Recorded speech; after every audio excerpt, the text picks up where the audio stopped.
Bismillahirrahmanirrahim. Assalamualaikum warahmatullahi ta'ala wabarakatuh. Bismillah, alhamdulillah, wassalatu wassalamu ala rasulillah Muhammad ibn Abdillah wa ala alihi wa ashabihi wa man tabi'ahudah. La hawla wa la quwata illa billah, amma ba'du. Kepada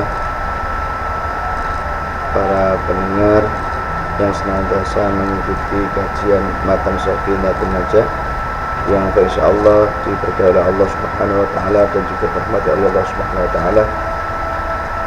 Pada pertemuan kali ini saya akan melanjutkan bagian fasal yang ketujuh dalam kitab Matan Safinatul Najah, ala ma yajibu 'alal ibad lil maulah, yaitu apa-apa yang menjadi kewajiban bagi seorang hamba terhadap Tuhannya. Kemudian kitab ini merupakan kitab fikih, ya, fikih Islam yang tentunya bermadhab bermadhab Imam Syafi'i, dan kemudian sudah selayaknya kita itu untuk mempelajari dari madhab Imam Syafi'i itu sendiri. Oke, selanjutnya dari fasal yang ke-6, kemudian saya akan melanjutkan kepada fasal yang ke-7, yaitu tentang masalah fi faraidil wudu. Bismillahirrahmanirrahim. Ai hadza faslun, utawi iki ikun rangake suwijine fasal fi faraidil wudu, ing dalam nerangake pira-pira fardhone wudu. Jadi bab ini menerangkan tentang masalah perkara yang membatalkan wudu. Furudul wudu utawi pira-pira fardhone wudu iku sitatun jumlahi ononen. Al awwalu utawi kang pertama iku an-niyatun, niyat. Jadi fardhone wudu ku jumlahi ana 6. Yang pertama yaitu niat. Wasani utawi sing nomor loro iku ghuslul wajhi, basuh wajah. Wasali utawi sing nomor 3 iku ghuslul yadaini ma'al mirfaqaini, basuh kedua tangan. Basuh kedua tangan ma'al mirfaqaini, sumertane sikepung.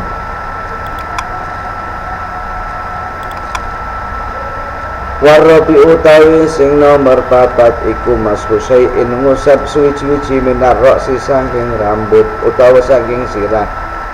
Ngusap suwi-wiji saking sirah. Al-khamis utawi sing nomor 5 iku ghuslu rijlaini, basuh sikil loro ma'al ka'baini, sumertane polok loro. Asadis utawi sing nomor 6 iku at-tartibu, urut. Bismillahirrahmanirrahim. Dalam fasal ini, fasal yang ke-6 ya, dari lanjutan yang kemarin, membahas tentang masalah kewajiban apa yang harus dilakukan di dalam wudu itu, ya. Artinya kewajiban fardunya wudu apa saja. Yang pertama yaitu niat. Makanya niat itu sebenarnya harus disertakan dengan amaliyah. Jadi ketika kita sudah berangkat, ya, dari berangkat sampai ke masjid, terus kemudian di masjid kita niat, karena niat kita itu ingin melaksanakan sholat, maka yang pertama ya harus kita membersihkan dari anggota seluruh badan.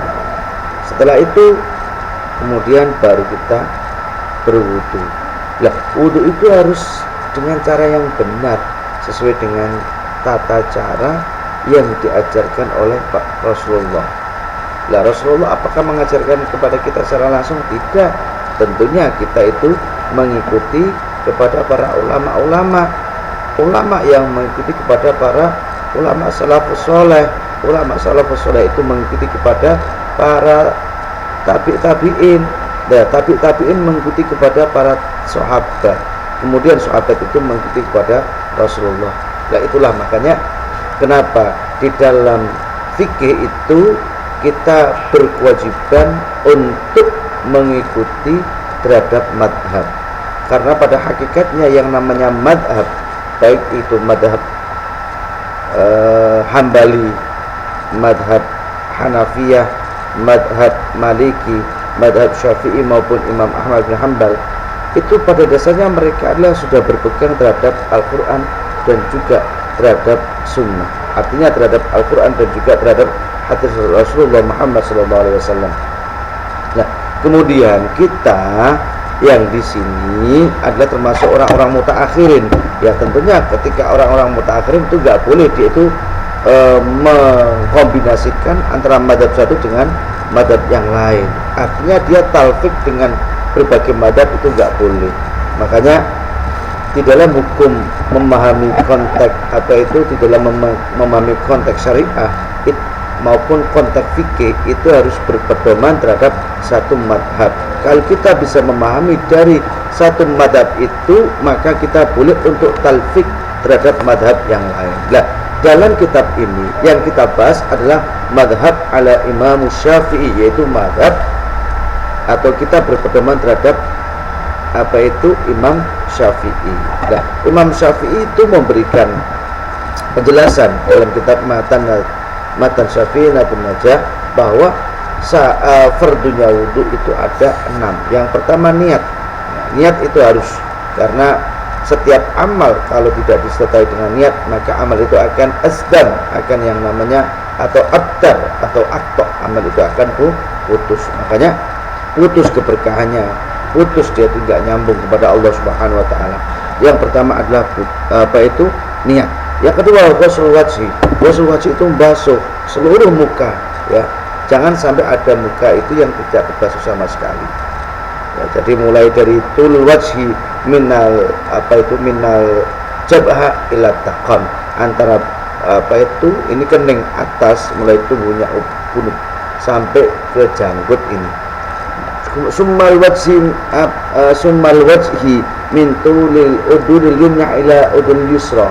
Kemudian telinga, panjangnya wajah dari telinga kita, ya telinga yang kanan sampai ke kiri, semuanya harus kebasuh semuanya, tidak boleh tidak. Kemudian yang ketiga, ghuslul yadaini ma'al mirfaqain. Nah, ghuslul yadaini ma'al mirfaqain ini mulai dari ujung jari sampai siku ini semuanya harus basah, tidak boleh ada yang tidak tersentuh air, semuanya harus tersentuh air dan itu harus rata.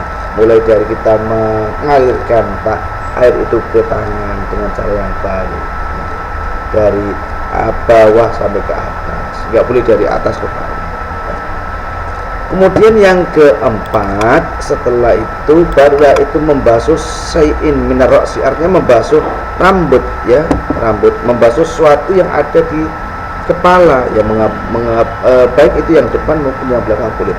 Artinya kita mengusap sedikit dari rambut, ya yang ada, baik itu yang bagian depan, bagian samping maupun juga bagian belakang. Karena kata mashu syai'in itu mengusap bukan membasuh. Jadi mana yang kita perlu usap, boleh dari samping, belakang, atas, boleh semuanya.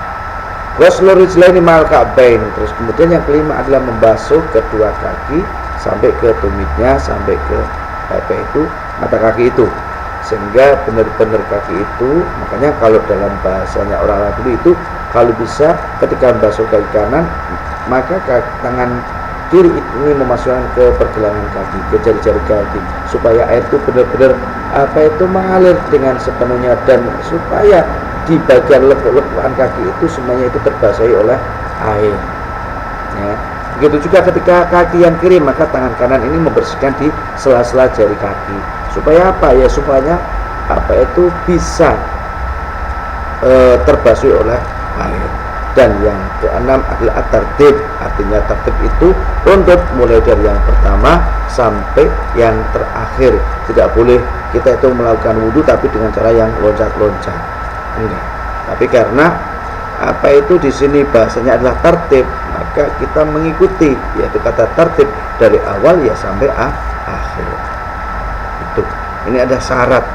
Nah, ketika syarat maka tidak boleh ditolak, bahkan tidak boleh dikurangi, perlu syarat, ya.